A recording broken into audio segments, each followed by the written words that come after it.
নমস্কাৰ শ্ৰোতাসকল, সকলোলৈ স্বাগতম জনাই আৰম্ভ কৰিব খুজিছোঁ প্ৰণৱ কুমাৰ বৰ্মনৰ উপন্যাস সন্দিকৈ কলেজৰ ১৮ নং খণ্ড। এনেকুৱা এটা ৰাতি মাক দেউতাকৰ দুৰ্বাদল উচ্চ বাক্যত সাৰ পাই গৈছিল নীলাঞ্জনা।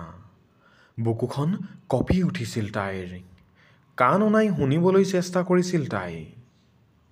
তোৰ কাৰণে জীৱন বৰবাদ হৈ গৈছে মোৰ, দেউতাকে চিঞৰি চিঞৰি কৈছিল মাকক। আপোনাৰ এনেকুৱা স্বভাৱৰ কথা জনা হ'লে কেতিয়াও বিয়া নহ'লোহেঁতেন। ছোৱালী ডাঙৰ হৈছে, লাজ নালাগে? সন্মানৰ কথা ভাবিবলৈ সময় নাই? সন্মান। সমাজত ঘৰখনৰ স্থান কি হ'ব ভাবি চাইছে? সমাজ। মোৰ কথা যেনতেন, ছোৱালী দুজনীৰ কি হ'ব? ছোৱালী। সাধাৰণতে দেউতাকে মাকক তৃতীয় পুৰুষতে কয়। আলহী আহিলে তুমি বুলি কয়। এতিয়া তই বুলি কৈছে মানে কাজিয়া ডাঙৰেই। মাকে যিমান পাৰে চেপা কণ্ঠেৰে ক'বলৈ চেষ্টা কৰিছে। কাজিয়াখন সাম কাটক, ভগৱানক প্ৰাৰ্থনা কৰিলে নীলাঞ্জনাই। তাইৰ হৃদস্পন্দন বাঢ়ি গৈছিল। মই যি সিদ্ধান্ত লৈছোঁ তাৰ লৰচৰ নাই। থাকিলে থাকিবি, গ'লে যাবি।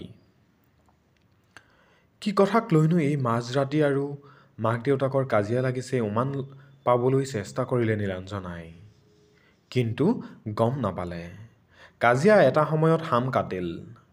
পিছদিনাখনো নীলাঞ্জনাই উচ পিচাই থাকিল। মাকে স্বাভাৱিকভাৱেই কাম কাজ কৰিলে, স্কুললৈও গ'ল। দেউতাকো অফিচলৈ বুলি ওলাই গ'ল। দুদিন দেউতাক ঘৰলৈ নাহিল। ৰহস্যটো জানিবলৈ তাই বৰ মন গ'ল যদিও মাকক সুধিবলৈ তাইৰ সাহে নোকোলালে। স্কুল ঘৰ এনেদৰেই মাক আৰু তাইৰ দিনবোৰ গৈ থাকিল। মাকৰ বিষাদমগ্ন মুখখনে বৰকৈ কষ্ট দিলে নীলাঞ্জনাক। মানসিক দূৰত্ব নেওচিও মাক দেউতাক একেটা ঘৰতে ওচৰতে থাকিল। সেই দিনবোৰতে মাকক অসহ্য পেটৰ বিষটোৱে লগ দিলে। কেইবাদিনো গোলাঘাটৰ ডাক্তৰৰ ওচৰলৈ গ'ল মাক। ঔষধ খাই থাকিলে বিষটো কমি থাকে। পেটত বিষ লৈয়ে মাক স্কুললৈ গৈ থাকিল। ঘৰুৱা কাম বনো কৰি থাকিল। তাইলৈ কিতাপ কিনি আনিলে। ভালকৈ পঢ়, ডাক্তৰ হ'ব লাগিব। মাক দিনে দিনে ক্ষীণাই আহিছিল। এদিন ডাঙৰ মামাকে আহি হাহাকাৰ লগাই দিলে। ডাক্তৰে কি কৈছে? লোকেল ডাক্তৰক দেখুৱাই থাকিলে নহ'ব, তোক গুৱাহাটীলৈ নিব লাগিব। দেউতাককো মামাকে গালি দিলে। নিজে নগ'লে কি কৰিব? আপোনাৰ দায়িত্ব নাই? মই কিবা পইচা নিদিওঁ বুলি কৈছোঁ নেকি? নীলাঞ্জনাহঁতৰ বৰদেউতাকেও দেউতাকক গালি দিছিল। শেষত এদিন মামাক বৰদেউতাকহঁতে গুৱাহাটীলৈ লৈ গৈছিল মাকক। সেইদিনাও আজিৰ ৰাতিটোৰ দৰেই ভীষণ নিসংগ লাগিছিল নীলাঞ্জনাৰ। লাহে লাহে ছোৱালীৰে ভৰি পৰিছিল নিউ হোষ্টেল। ক্লাছসমূহো পূৰ্ণদমে আৰম্ভ হৈছিল। বৰ আমনিদায়ক আছিল প্ৰথম মাহটো, নৱাগত আদৰণি নোযোৱালৈকে। ৰাতিপুৱা ৮:১৫তে ভাতৰ বেল। ভাত পানী খাই কলেজলৈ যাবলৈ ওলাবৰে হয়। হোষ্টেলৰ নিয়ম, নতুন আৱাসীয়ে মেখেলা চাদৰ পিন্ধি যাব লাগিব। চুলিত তেল সানি বেনি গুঠিব লাগিব। তেনেদৰেই কলেজলৈ গৈ যি অস্বস্তি পোৱা যায় আনে কি বুজিব। হেই নীলা, কি হ'ল? দেৱলীনা, মধু, জবা, শ্ৰাৱণীৰ যেন চকু ফুটিহে যাব। নীলাঞ্জনাক তেনেকৈ দেখি হাঁহিত ফাটি পৰিল আটাইকেইজনী। আমি ভাবিছিলোঁ তুমি ফিল'ছফিত মেজৰ লৈছা। এতিয়া তোমাক দেখি গাৰ্হস্থ্য বিজ্ঞানত এডমিশ্যন লোৱা যেনহে পাইছোঁ। একেবাৰে বোৱাৰী। হোষ্টেলৰ ছোৱালীবোৰৰ ইমান দম, ঢেকেৰি ক'ৰবাৰ। চৰিয়াই গাল ফুলাই দিব লাগে। নীলাঞ্জনাৰ অৱস্থা দেখি আটাইকেইজনীয়ে খঙত উতলি আছে। চুৰিদাৰ পিন্ধি আহিবা, কোনে কি কৰে আমি চাম। কিন্তু নীলাঞ্জনাৰ নিয়ম ভাঙিবলৈ ইমান সাহস নাই। নীলাঞ্জনাই চুলিত ফুৰফুৰীয়া তেল সানি বেনি গুঠি মেখেলা চাদৰ পিন্ধিয়ে কলেজলৈ আহি আছে। কলেজৰ পৰা উভতি গৈ আবেলি হোষ্টেলৰ টিফিন খাইছে। মন গ'লেও দেওবাৰত বাদে অন্যবোৰ হোষ্টেলৰ পৰা ফুৰিবলৈ বা বজাৰ কৰিবলৈ যাব পৰা নাই। দুদিন মৈত্ৰেয়ী আহিছিল তাই খবৰ ল'বলৈ। বহুত সময় আছিল। ধীৰা, মালা, সৰজু, পণ্য, মালবিকা বাহঁতে আহি বহুত জমাইছিল মৈত্ৰেয়ীৰ লগত। বঙাইগাঁৱৰ পৰা অহা মনালিছাই ৰাতি ৰাতি সদায় কান্দি আছে। যোৰহাটৰ পৰা অহা গীতাঞ্জলিৰো মন মৰা। গোৰেশ্বৰৰ পৰা অহা মমতাৰো মুখ শুকাই গৈছে। ক'তো স্বাধীনতা নাই, কেৱল সংকোচ। সকলো সময়তে চুৰিদাৰ পিন্ধি থাকিব লাগে, চূৰ্ণি লৈ থাকিব লাগে। ভাত খাবলৈ গ'লেও নিজে ৰৈ থাকি ছিনিয়ৰক আগতে খাবলৈ সুযোগ দিব লাগে। হোষ্টেলত যিহেতু খোৱা বাচন বৰ্তন নিজে ধুব লাগে, দুই এজনী ছিনিয়ৰ আৱাসীয়ে নিজৰ বাচনখিনিও ধুবলৈ দি থৈ যায়। ছিনিয়ৰবোৰে কিন্তু যি ইচ্ছা তাকে কৰে, অবাধ স্বাধীনতা।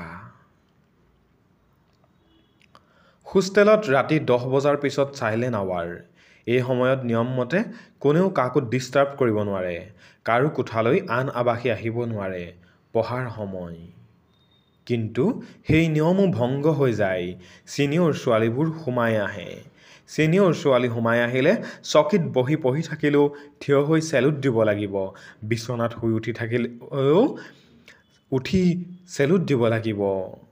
যেতিয়ালৈকে ছিনিয়ৰ ওলাই নাযায় তেতিয়ালৈকে চেলুটৰ ভংগীমাত থিয় দি থাকিব লাগিব। ৱাৰ্ডেনে সকলো জানে, একো নকয়। ৱাৰ্ডেনে একো নাজানে, নজনাৰ ভাও জোৰে। কেতিয়াবা কোনো ছিনিয়ৰ আহি নীলাঞ্জনাক কয়, যোৱাচোন, ভিআইপিৰ অনামিকাৰ পৰা অমুক কিতাপখন লৈ আহা। ভিআইপি মানে পূব পশ্চিমমুৱা বিল্ডিংটো। ভিআইপিৰ ছেকেণ্ড ফ্ল'ৰত 4টা কোঠা। তালৈ যোৱা মানে আধা ঘণ্টা দেৰি। ছিনিয়ৰ ছোৱালীবোৰে ৰখাই থৈ বিভিন্ন প্ৰশ্ন সোধে, মূলতঃ যৌনতা কেন্দ্ৰিক প্ৰশ্নবোৰ। ছেক্সৰ অভিজ্ঞতা আছেনে? কিছ কৰি কেনেকুৱা লাগে? বিয়া হোৱা মানুহবোৰ বেছি দক্ষ। কিয় দক্ষ? যুক্তি দিয়া। দেউতাৰাৰ কোনো বন্ধুৱে কেতিয়াবা ইংগিত দিছেনে? তেনে ইংগিত পালে কেনে লাগে? মোৰ গৰম হৈ যোৱা প্ৰশ্ন।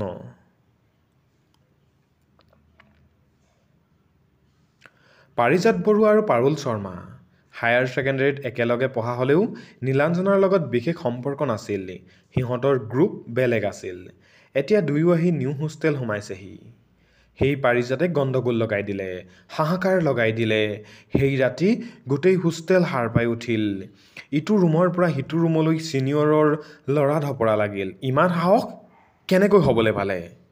ভিআইপিৰ পৰা জেনেৰেললৈ দৌৰি আহিল মনিত্ৰেছসহ ছিনিয়ৰ আৱাক্ষী।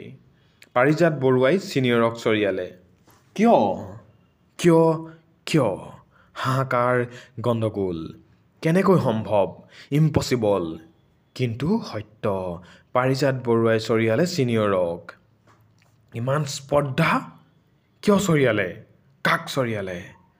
পাৰিজাত বৰুৱাৰ কাপোৰ খুলি দুজনী ছিনিয়ৰে শৰীৰৰ জোখ ল'বলৈ যাওঁতে ঘটিল সেই ঘটনা। ছিনিয়ৰে ভুল কৰিছে। ছিনিয়ৰৰ ভুলবোৰ দাবী আৰু অধিকাৰ। ছিনিয়ৰৰ ভুলৰ বাবে চৰিয়াব? কন্দা কটা, চিঞৰ বাখৰ। ডেম কেয়াৰ থিয় দি আছে পাৰিজাত। ৱাৰ্ডেনক মাতক। কি হৈছে মই ক'ম। পুলিচত এণ্ট্ৰি দিব লাগিব নেকি? পাৰিজাতে ধমকি দি আছে ছিনিয়ৰক। ছিনিয়ৰ চমকি গৈছে। ৰেগিঙৰ কেছত ফচিলে কেৰিয়াৰ বৰবাদ। তেনে কেছৰ মুখামুখি হোৱাৰ সাহস কাৰোৰে নাই। তাতে বাতৰি কাকতত খবৰ ওলালে হৈছে আৰু। তুমি ভুল কৰিছা। মোক উলংঘ কৰি তেওঁলোকেনো কি শুদ্ধ কৰিছে? তোমাৰ বিচাৰ হ'ব, শাস্তিও হ'ব। মই কাইলৈ পুলিচত কেছ দিম, প্ৰিন্সিপালকো দৰখাস্ত দিম। পাৰিজাতে একেই দমতে তৰ্ক কৰি গৈছে। অপমানত কঁপিছে ছিনিয়ৰসকল। অথচ ৰেগিং বুলি ওলালে কোন ফচে ঠিক নাই। তুমি লগাতকৈ বহুত দেখুৱাইছা, বহুত দাদাগিৰি হৈছে তোমাৰ। হোষ্টেলত আৰু যেন বেলেগ ছোৱালী নায়েই। কি বুলি ভাবা তুমি নিজকে? বেণ্ডিট কুইট নেকি? মাফ খুজিব লাগিব, ছিনিয়ৰে কৈছে। ক্ষমা খুজিব লাগিব, ছিনিয়ৰে কৈছে। পাৰিজাতৰ সাহস দেখি ছিনিয়ৰসকলে ভয় খাইছিল। পাৰিজাতৰ যে ইমান সাহস নীলাঞ্জনাই কল্পনাকে কৰিব পৰা নাছিল। নতুনকৈ সোমোৱা আৱাসীসকলে ভাবিছিল পাৰিজাতক হোষ্টেলৰ পৰা উলিয়াই দিব। কিন্তু তেনে একো নহ'ল। 10 দিন হোষ্টেলৰ পৰিৱেশ গোমা হৈ থাকিল। ছিনিয়ৰ জুনিয়ৰৰ দূৰত্ব বাঢ়িল।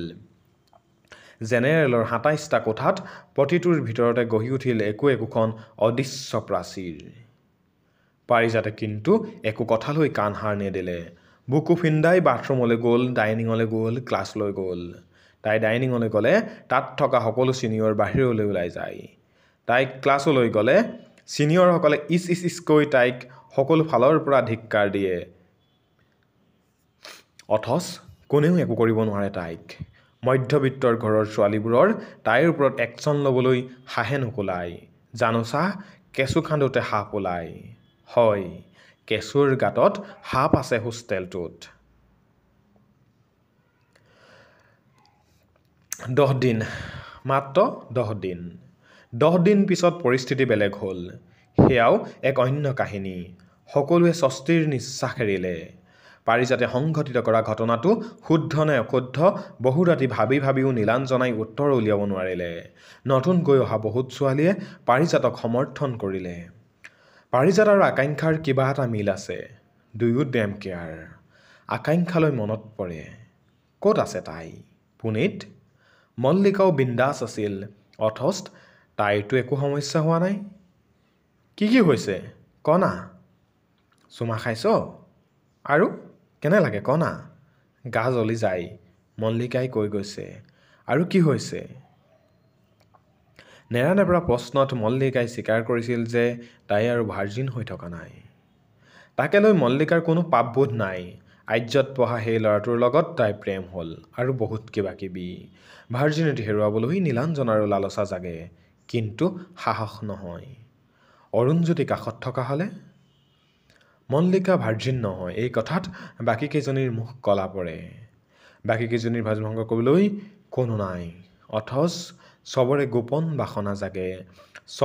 মেহনত আৰু সিমান আনন্দ পোৱা নাযায়। আকাংক্ষাৰৰ ভুলটো তাতেই হৈছিল, বয়সৰ ভুল।